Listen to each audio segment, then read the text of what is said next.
Assalamualaikum warahmatullahi wabarakatuh. Kembali lagi di pelajaran informatika.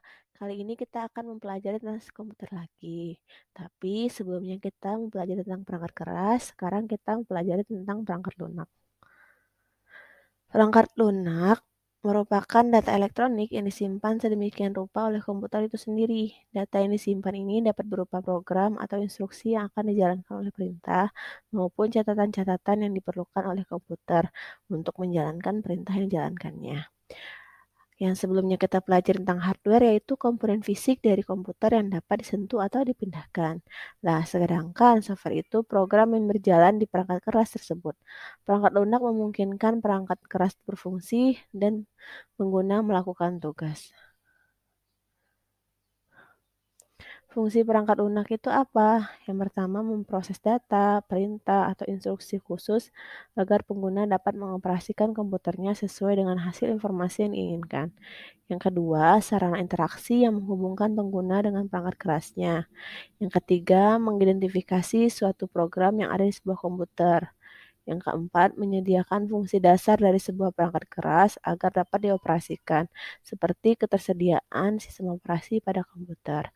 Yang kelima, penerjemah suatu perintah software lainnya ke dalam bahasa mesin agar dapat dimengerti oleh komputer. Macam-macam perangkat lunak itu ada apa aja? Yang pertama, perangkat lunak sistem operasi. Yang kedua, perangkat lunak aplikasi. Yang ketiga, perangkat lunak pemrograman. Yang terakhir, perangkat lunak tambahan atau program bantu atau utility. Kalau perangkat lunak sistem operasi itu bagaimana? Dia mengendalikan seluruh sistem kerja mendasar yang ada dalam komputer. Platform yang memungkinkan perangkat lunak dan aplikasi lain untuk dapat berfungsi, mengatur segala proses termasuk mengelola memori, menerjemahkan input, output, tabel, pengkodean, dan lain-lain, menghubungkan pengguna perangkat keras dan perangkat lunak aplikasi agar dapat digunakan secara bersamaan. Sedangkan perangkat lunak aplikasi yaitu deretan aplikasi atau program yang tersedia di komputermu yang biasa digunakan untuk membantu menyelesaikan tugas tertentu. Lalu menjadi jenis software yang paling sering digunakan oleh banyak orang, sekaligus dikenal sebagai perangkat non-esensial yang berarti harus diinstal terlebih dahulu dan dioperasikan sesuai kebutuhan penggunanya. Lalu ada yang namanya perangkat pemrograman itu, software yang berguna untuk menerjemahkan instruksi-instruksi dari bahasa program ke kode bahasa mesin melalui prosedur tertentu agar dapat diterima dan dibaca oleh komputer. Umumnya digunakan oleh seorang programmer untuk menerjemahkan, menulis, menguji, mengembangkan, hingga mendebug software lain, seperti perangkat lunak, sistem, dan perangkat lunak aplikasi. Yang terakhir, perangkat lunak tambahan atau utility.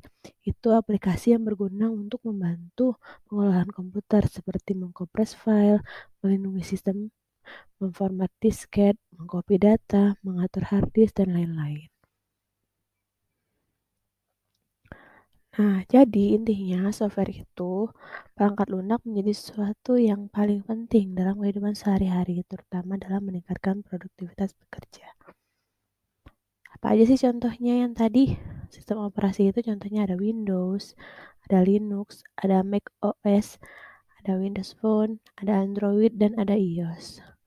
Lalu contoh pemrograman apa aja? Itu ada misalnya ada Python, ada Java, ada C++, ada PHP MySQL, ada Levy, dan lain-lain. Sedangkan perangkat lunak tambahan atau utility itu banyak contohnya. Salah satunya ada Norton, AVG, Windows Defender, WinZip, dan lain-lain.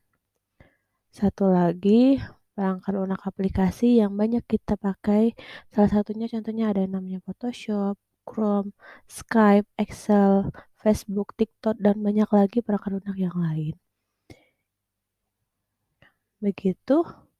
Cukup sekian, terima kasih ya sudah mendengarkan. Assalamualaikum warahmatullahi wabarakatuh.